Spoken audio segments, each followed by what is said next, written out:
তো এই যে আমি চলে এসেছি আমার মাসির বাড়িতে, আর আমার বুনু আমার মেকআপ করাবে। এই যে শাড়িটারি পরে নিয়েছি, এই যে আমার বুনু আমার এখন মেকআপ করাবে। প্রথমে চুলটা করবে, কী সব এই মেশিন নিয়ে সাদা মাথা বুঝিও না, এদিকে কাল করাবে তারপরে মেকআপ করাবে। তো চলুন আগে করে নিই, তারপর আপনাদের সঙ্গে শেয়ার করছি। এই যে ভিডিও করা এই সরি ভিডিও বলছি, এই মেকআপ করা না, মেকআপ করা খুব হ্যাঙ্গাম ছাতা। এটুকু চুল করেছে, তাই আমার জন্য মনে হচ্ছে যেন ছেড়ে দিলে ঘুম পাচ্ছে আমার, আর আমার বোনও পড়ে যাচ্ছে। কি করলাম? ক্রিম্পিং করেছে, তাই মনে হচ্ছে এখনই ঘুমিয়ে বলি। ওটা করা হয়ে গেলে লম্বা হয়ে নেবে। এই যে ক্রিম্পিং করে দিলাম সবে, পাশে সরস্বতী পুজোর প্যান্ডেলের গান বাজছে, এদিকে ড্যান্স করছে। গানগুলো সব ইয়ে করে দেবো, ক্যাপ কাটে না, নয়েজ। চুপ।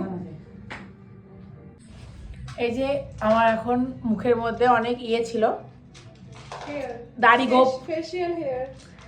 গোপ ছিল আমার মুখে, তা আমার বোনু সেগুলো করে দিল। আইব্রো করা ছিল না, কারণ আমি তো বলেছি যে আমার জেঠি শাশুড়ি মারা গেছে, তো সেই জন্য 10 দিন ধরে কিছু করিনি।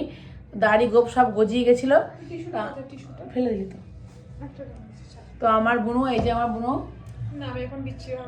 আমার বোনু এমনি সুন্দর, সেটা কথা না, দাড়ি গোপগুলো কেটে দিল। তো এখন এবার মেকআপ হবে, তো চলুন মেকআপটা করে দেখাচ্ছি। এই যে আমার বোন আমাকে সাজিয়ে দিয়েছে, কেমন আছে?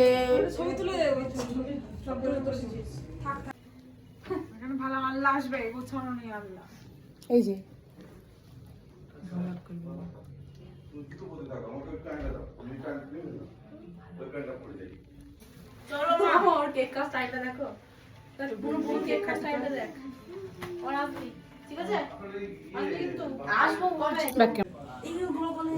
লাগে না, না মুখে ইয়ে আছে, কেক আছে